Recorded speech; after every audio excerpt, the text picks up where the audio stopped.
3, 2, 1. Welcome to the Brute Strength Podcast, where we explore strategies for training, competing, and well-being shared through experiences from some of the sharpest minds in the fitness space. Now, welcome your host, Micah Shoemaker. All right, welcome to Wodapoloza, baby. I'm joined by Coach Matt Torres, coach of Danielle Brandon, Dallin Pepper, Emma Carey, Fee Sagafi. Who am I missing? I mean, you have the whole crew. James Sprague. Yep. We have Nate Ackerman as well. Yeah. And then, we're going to keep this crew building. You know, one of the things that I've seen over the years in CrossFit, that there's been a lot of coaches that have tried to bridge the gap between your athletes that are in the teenage division, right? And then ultimately trying to make that jump into the open or to the elite division. It surprises me how many people and coaches simply cannot make that jump, yet you have a stable of athletes that have all made the jump, and not just made the jump, but have been incredibly successful. You look at Dallin's run this year. You look at Emma's third place finish here at Wodapoloza. We just finished with that. And it's incredible. Like, what do you owe that? What do you credit that to? I think really it's with these athletes, letting them understand the process in place. We don't need them to rush into, being as fit as they can be in every single session. So what we do is we'll split up the year. We'll say these are the goals, these are our weaknesses, and these are some of the things that we need to improve upon. Yeah. And for the most part, for teenage boys, strength is a big piece. For the teenage girls, what I've seen is it's more of the aerobic side of things. Right. Especially with Emma, it's something that needs to be constantly approached with and asked, and it's always transcending every single year, every single competition. And so if you even take this competition, the last 2 days with Emma, we had already approached the year with this is our goal coming into it. And so with that start and very smart programming, and the style of programming has changed significantly over the years from, traditional CrossFit Metcon into what I would consider like interval style, where you do work, you rest, right? You do work, you rest. And there's very specific purpose behind that, and intention behind that. And so you put these two mixtures together. Yeah. And look, I'm not even going to sit up here and say that I'm the magic piece behind all Mad this. scientist, They're phenomenal athletes, and I'm lucky to be able to work with them. I would argue that if it was any other teenagers, that it may not have been the same. Like Dallin and Emma are very special in what they do. So they brought a lot to the table already. You hear a lot of people talk about, intensity, and then what I'm hearing from you is not that you don't have intensity, but that it's kind of the opposite. You're pulling back a little bit, and I know from being close to some of these athletes, in particular Dallin and Emma, both of them like to get after it, and I would imagine it's hard to get that buy-in to say, hey, we're going to actually pull back here, and we're not. I know you can drive this Ferrari 120. I get that. Yeah. But we're not going to drive it 120 every time we get in it. I mean, how do you create that buy-in? That seems... So with teenage athletes, it's pretty common that all they want to do is intensity and volume. They want to suffer a lot. So to allow them to understand it's not all about that. And it's a double-edged sword. So their strength happens to be their shortcomings in competition. Yeah. So their strengths in the open, strength in age group online qualifier, because they've always pushed between the four walls of their gym, becomes a weakness when they get out into the individual when they level up, because now you got to be good, outside. You got to be a good swimmer. You got to move odd objects. You got to have these pieces that, and it's not. I'm not saying that they're failing by any stretch of the means, but when they come to a coach, and not just me, but any significant coach, they have to be aware that this is where they're coming from. Yeah. And we got to change things in this direction. And so a good example is like Emma. You get Emma, and she's phenomenal in the open, right? That's who she is. Yeah. So you know what I don't do in training? I don't give her moderate, lightweight, open style movements, right? I give her heavy. I told her that she needs to move with good technique. I no rep her when her feet are too wide in a handstand push-up. I don't let her do another handstand push-up if her back looks like the letter C, right? Now, but on the same side, I also reinforce that if we're in a competition, you got to do whatever you got to do to win. Right. But when we're in training, it doesn't matter to me the volume or how many reps. And I have to tell her all the time, like, I don't care how fast you're moving. What I need to see is that you're moving with good, proper technique, and like things like this, like a strict press looks like the strict handstand push-up. The strict handstand, the push press looks like a kipping handstand push-up. And even this year now for all my athletes, not just Emma, we've been putting more emphasis and more focus on wall-facing handstand push-up for tricep development, right? Yeah. Because and we've all seen this before, like when athletes are doing their handstand push-ups and their back looks like this, they quickly try to get into the shoulder position and lock it out. Right. Because these triceps aren't really developed. But then you also see, athletes like Jason Hopper is really, really good at handstand push-up. Hopper also comes from a football background, and traditional football training is like bench press, bench press, bench press. And so he has a very good development of tricep and shoulder development. And it shows when we go into handstand push-ups. Yeah. And so you take that same logic and that same thought and you apply it to people like, teenagers, handstand push-ups, Dallin, right? I wrote down notes for Dallin today, and the first note was, do more bodybuilding. Is that CrossFit? People may say no, but, for Dallin to do really good in Madison, he needs to do more bodybuilding. Right, and those tests have changed over the years. I mean, now, this is my perspective. I feel like, when Dave's programming, it was just like survival of the fittest. It was like, who's just going to make it through the weekend alive? Yeah. And now it seems to me, at least, would love your perspective, it seems a little bit more nuanced. I mean, this year we saw something very different. Yeah, and I agree with you. The gymnastics application this year was, it wasn't like, hey, we're doing more gymnastics. It's, we're doing traverse. We're doing strict handstand push-up, wall facing to a deficit.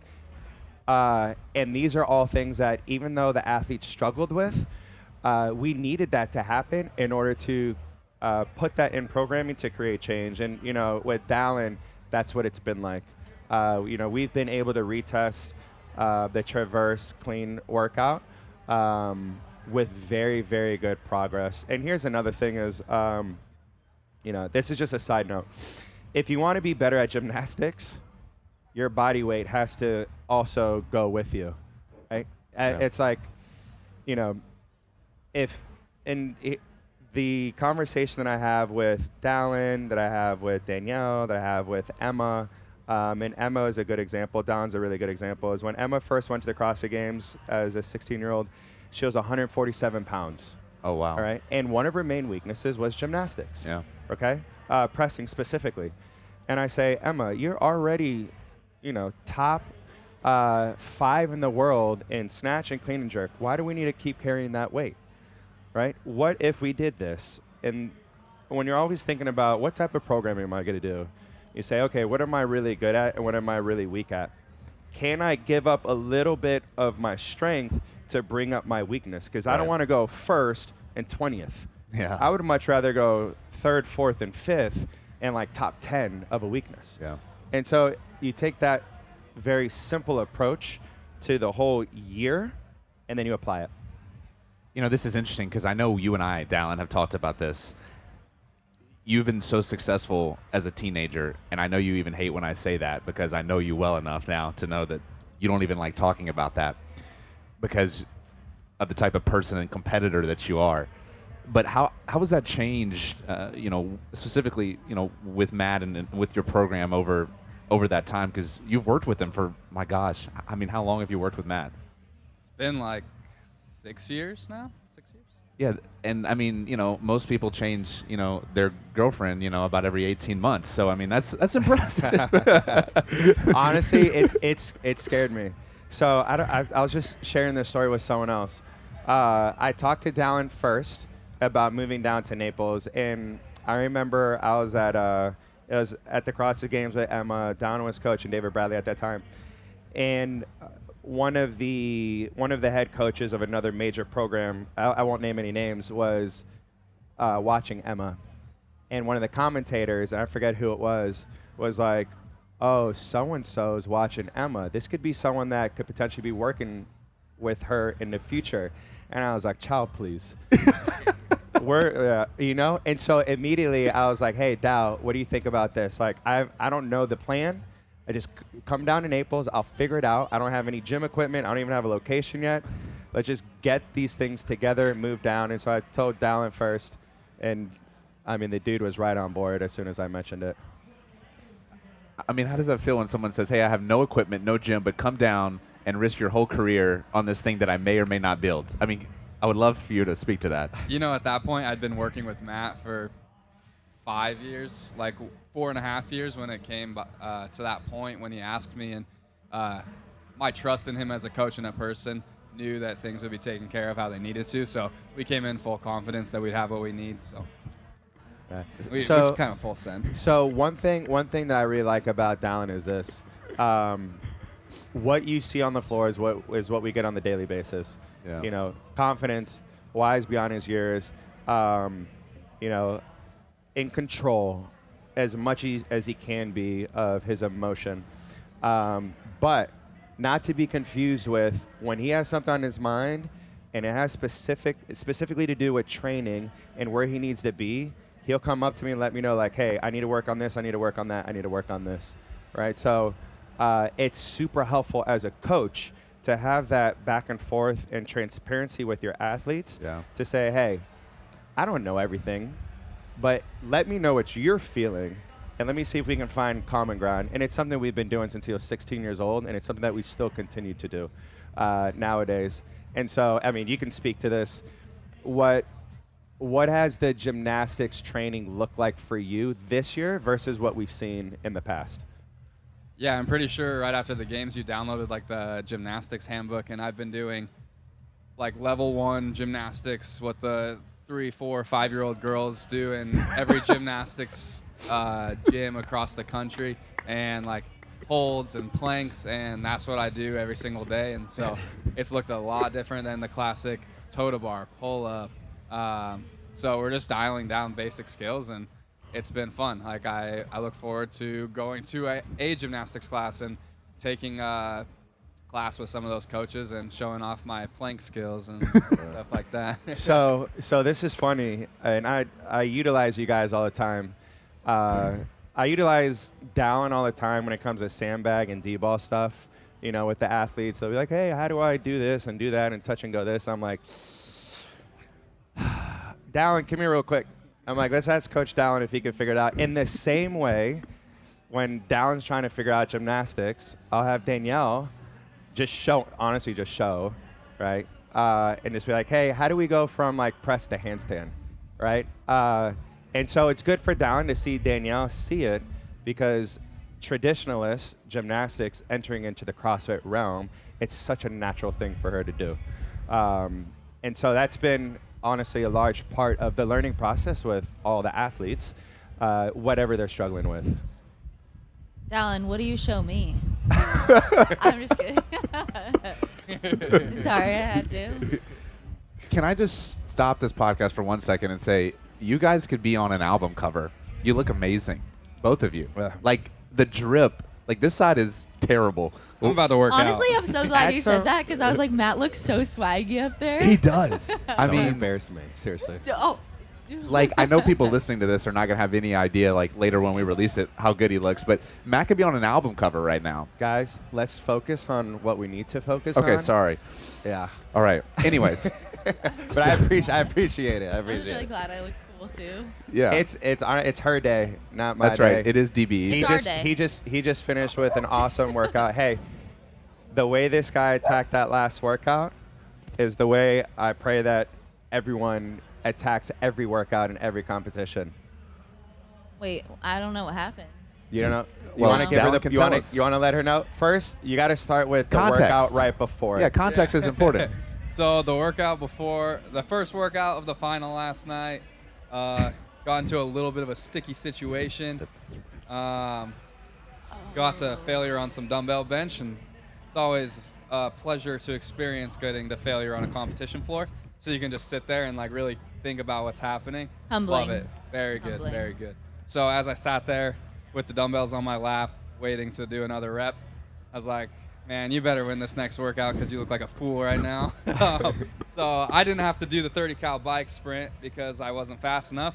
So I sat there and planned my attack and just held on to the barbell as long as I could. And I know a couple other people actually gamed it to try and not do the bike at all, but was able to snag a win in the final event and bump up the leaderboard a little bit. I mean, look, you go in to that final event knowing that, hey, the weekend didn't go like you wanted it to go. Like, you're not going to be able to hit the podium. And I know that's something that you don't come to participate. Like, I know that about you. You come to compete. You come to dominate and be dominant. And I know that. Like, how do you deal with that mindset coming into something when you know maybe this isn't going to be like my shining moment, but I mean, you still have the fortitude and the courage to continue to get out there and kind of keep swinging. Yeah, I guess like one thing I was really focused on yesterday after day one and like just kind of seeing where I was at was making sure that no event and no competition is a waste. There's always points to be earned and there's always things to be learned during those events. And so I was just focused on pulling takeaways, and the only way you can get competition experience is on the floor. So that was my focus yesterday. Yeah. So, Danielle, kind of coming to you, you've uprooted your entire life and moved to Naples, and you've started, you know, trusting this process with Coach Matt, Coach Dom, and the entire Naples crew there. How has that been different for you than, say, the last couple seasons? I mean, what sticks out that you've learned over that time? Oh my God. I feel like there was a lot of questions in one question, but I would say how there was really no choice to trust them. I kind of fell into Brute Camp, unfortunately. Unfortunately, Fortunately, unfortunately. I kind of fell into it, but I don't know. I mean, what stood out? Yeah. I guess the fact that I was just getting a lot of coaching. It was just that I was getting coaching and such, I don't know, special attention. Yeah. I didn't really get that before. Yeah. I don't know. I don't really understand the question, So, honestly. what was coaching to you prior? Like, if Okay. as a whole versus what coaching is today? Okay. Yeah. What is nice about you guys is I feel like we look at the workout very specifically for me, and we just actually game plan the workout. I don't know. Yeah, that's good. That's nice. She means we have smart coaches. Yeah. Yeah. I didn't really want to admit that, but Who does? I don't want to hype him up too much. I know. I already. This will get way too big. I Yeah. know. I already told him he's dripping today. I mean, It only takes one event, and this happened a lot this weekend, to see Dallin go out there and struggle, and it rips my heart apart when I see it, but it instantly boils my blood at the same time. And so when I'm watching it happen, I'll take out my phone and just start writing notes about training, because what he feels, I feel, you know, and we're all competitors at heart, and I think that's the good thing is when I talk about, you know, being with the human first and the athlete second, I think that allows me to feel the same type of pain and put the same type of energy to make sure that stuff like that happens less, and the attention to detail, and it truly needs it. And so when we start to see the improvement, in the same way I feel the pain is the same way that I feel that same type of hypeness and energy, and to see it all come together is just like one of the best feelings. I mean, there's no question. Like you've had a lot of success over, the last several years. Specifically last year. And I heard you say recently that, like, when you go to the games, in so many words, it's not about necessarily winning the games. It's just about doing your best, like just giving the best effort that you can possibly give. Yet I hear so many other people kind of talk the opposite of that. It's like, well, like winning is the goal, and if I don't win, then kind of defeats the purpose of what I'm here to do. Like, how much do you guys talk, you and Matt specifically, on like mindset and things like that? Is that a part of training that you guys do?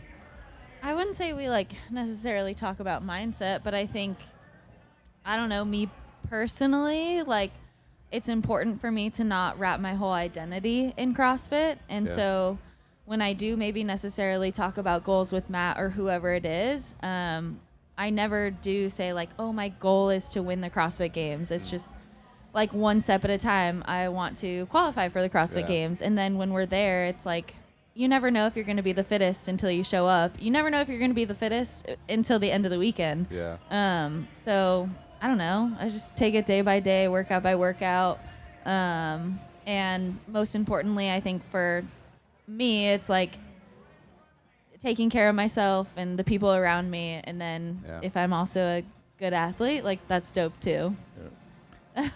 So she actually said a really good point. And I think this goes for the young athlete specifically, is her identity is not athlete, right? It's super, super important. It's something that we really try in Brute Naples to help these athletes with, because we do have a lot of young athletes, and almost naturally they put their identity attached to how their performance is. And so when we get athletes that,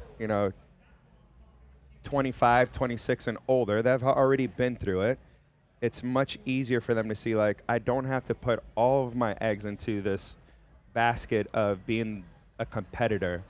Because what ends up happening is if you get a serious injury, like Emma, right, and you put all of your eggs in that basket of, like, this is who I am, and it's stripped away from you, you're left empty. Right? And so for us as coaches, it's not just our job to go out there and teach them how to be faster or stronger or more mentally prepared, but to also teach them, like, there's so much more to life. And that's kind of what she's describing as well, is like, yeah, it's important for her to win always, but it's also just as important for her to be to create balance in her life as a human, to be able to do this and enjoy this. And that's really, like, it's another piece that I haven't shared it with her, that I'm happy she's with us, to be able to see and share that with the youngins that are with us as well. And so it's special. And then, even for Dallin, who Dallin was a year ago, or even, like, I don't know if anyone listened to the Savan podcast with Dallin on there the first time. Wow, he's hating on you. I'm talking about growth here. The dude, he's right. Growth is growth. He's growing. Yeah. He's growing into his body, and he's growing as a person. He's a completely different person now, and I love to see it. Yeah, being in Naples, like, everyone talks about how you grow as an athlete, but being surrounded by these people and these coaches and mentors and learning from athletes who are older, like Danielle and Fee, you don't just grow as an athlete, you very much grow as a person, and you learn relationships, and the people you're around are so much more than the sport you're competing in, because that's something you do, it's not who you are. And that's something I think it's hard as a teenager when like, that is all you do, because you have such little responsibility to separate who you are from what you do. And that's something I've really come to learn over the last year being down with these guys. So, how long have you trained with Danielle now? Like, roughly? Like, since July. Since July. How have you so this would be a cool thing. We had just heard what Matt, or his perspective on how Danielle's grown and how just the Brute crew in general has grown. How do you perceive that from your eyes, like, from training with Danielle? This will be a cool little moment. You can, like, Like how the How does he Danielle's- like training with me? Is that what you're asking No, him? like how have you seen Danielle grow? Like through. Okay, so No, we talk about This is a spicy Me and question. Dallin, I'll say this was a growth moment. I Yeah. like it. I'm ready. Okay. so Let's do it. Danielle, everyone knows she very much shows her emotions. You know exactly what she's thinking at any given moment, especially during workouts and on the competition floor. And something as simple as a photographer in her face in a workout that's not going well, and she doesn't say anything to them. She just keeps doing the workout. Huge growth moment. Yeah, no, literally. The story behind it. That's a funny story, but like dead serious. We had Fury there the other day. Yeah. I might as well say this story. Yeah, Fury was We there. had Fury, and it was during the running workout, and I was getting verbal with how I felt about the workout. And I've seen her yell at multiple photographers and Yeah, videographers. and Fury is still there doing his thing in my face, and I go up to Dallin after the workout, and I was like, Dallin, big growth moment. That's I was exactly- like, I was pissed off during that workout, as you know, and Fury was in my face, and I didn't yell at him. And we were both like, growth. Like, this was good. It's I'd talk about it. It's great practice. Yeah, it really was. I think all the judges just got a big sigh of relief. They're like, oh. That was such a low blow. I get it. Dude, that's good. That they're gonna come back to your I'm good training. side. Yeah, hopefully. They have nothing to be worried about. She said not so Look, fast. I said growth. We're not there yet. So what? We're So this still is growing. this is funny. All right, so we're talking about that with you. I was opposite side, and Cooper was there for this. Emma was doing a workout over here on Bayside, and her judge was all up in her grill, like she was doing her wall balls, and I swear her butt was touching the judge's leg.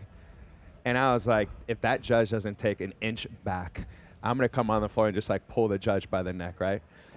And so, she finished the workout very, very well. And I'm back there, and Coop's back there with me, and he's like, Emma, it's time for you to be vocal. He's like, you got to tell the judge to get the back, and push him away.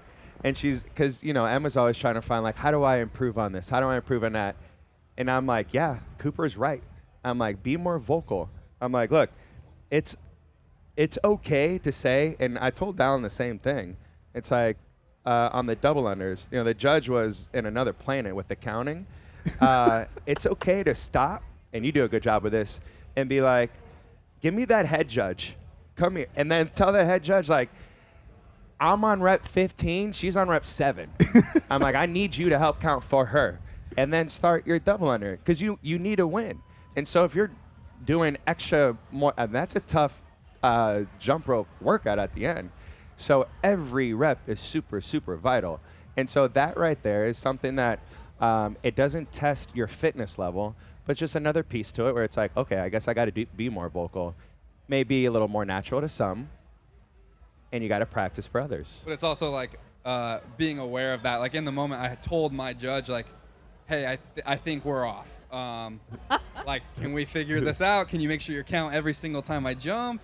But just like making sure, like something as simple as that, like getting the head judge over and just being aware of the situation in the middle of a workout can be something tough, but it's something we can learn to do. With double unders, I've just come to say, before the workout, you say, can you count every rep? Every time. Just with a Smart. nice please. Just do it from here on out. Yeah. I think he also had earplugs in too. So for swimming, he had his earplugs you did. in. Oh, no. So who knows? Maybe they were counting. Maybe the Maybe reps I were was right. Who really knows? Except they did adjust my score, so I was right. Yeah. Yeah. Yes. Oh my God. Where's Wex? Someone's got to see how much time we got left over here. We're having such a good time. I don't know how much time we got left. I know we still got 10 minutes, yeah? Okay, yeah, we still got 10 minutes. Fantastic. All right. So check this out. So we're going to Switzerland in a month, Yes. right? How long? 2 weeks. He said 2 Wow. weeks. 2 2 weeks? Yeah, I don't know. 2.5 weeks, a month. And It's our first international boot camp. These two are coming with us. What is one thing, and whoever wants to talk about it first, what's one thing that you're most excited for? Look, all of us, we've never been to Switzerland, right? So to what's go one thing? Snowboarding. I can second that. A very slow greens only, very What? slow snowboarding, right? Because we got to be safe. Yeah, we got to be safe. Like, that opens around the corner. Just very slow. Sure. Yeah, extra knee pads. Yes. Knee pads. Yes. I want the chocolate. Yeah. That's what I was going to say. Chocolate. That's what I was going to say. Aren't they known for chocolate? Really? Aren't people in Yeah. Switzerland known for chocolate? Aren't they known for beer too? See, she I don't says know. yes. Yeah, we should find For out if they're known chocolate. for beer. Honestly, I don't know. I thought so. I don't know. It's too Yeah. close to the open. I don't. Are you not Also, supposed to like drink during that time? This or kind of something? lame, but just for a wholesome brute fam trip. A Yeah. whole Switzerland. Aw. Brute little athlete bit. family. Yeah, to play some games, some board games, play Secret Hitler. Here's the here's the thing. As I've gotten to know Danielle more, I've What? realized that even though like she has this amazing brand, she's like a Oh. teddy bear at heart. Oh, until you bring the board game out. Yeah, and then she wants She's to a kill you. savage. dude. Yeah. All right. Well, go ahead. Go ahead. Nothing. No. Yeah. If you played Secret Hitler, I'd bring that out in you too. Oh wow. Yeah. Okay. Last question, because I know we gotta like wrap this up. In pickleball, it's 1v1. It's Oh. Matt Torres versus Danielle Brandon.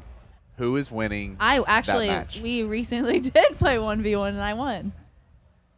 Is this true? It is true. I'll give it to her. I did win. Oh, I didn't try. Oh, I didn't try. All right, Huh. so is that I it? was You didn't try? allowing her to warm up because we were about to play 2v2 and she was on my team. So I need confidence getting into it. Ah, right? smart. Reverse I need psychology. right? And so to answer that question, you did win. And I'm not saying I let you win, but I needed the confidence. Next and that was question. more important. Next question. Cut him off. No. What the hell? A win is a win. I'll tell you what. All right, a W is a W. Dallin and Corinne, Dude. low key, have Corinne's been, got that dog have in been her. practicing. I don't know when these hours are going down between Dude, training. No, they'll start and off eating. like trash. They'll start Yeah. literally playing, and I'm like, oh, they're trash. And then all Yeah. of a sudden, they're winning everything. And Yeah. I hate losing. Yes. I can agree with that can't one. stand to lose to anyone except like them. Like I hate losing to them so much. It's just Yeah. Like I yeah. hate it.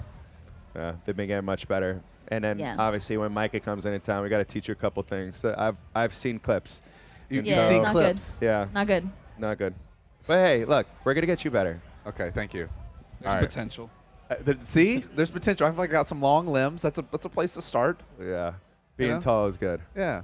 Yeah. Well, thank you both, Dallin, Danielle, Coach Matt. I appreciate your time. Thank you all for hanging out with us today, and go enjoy the Miami sun.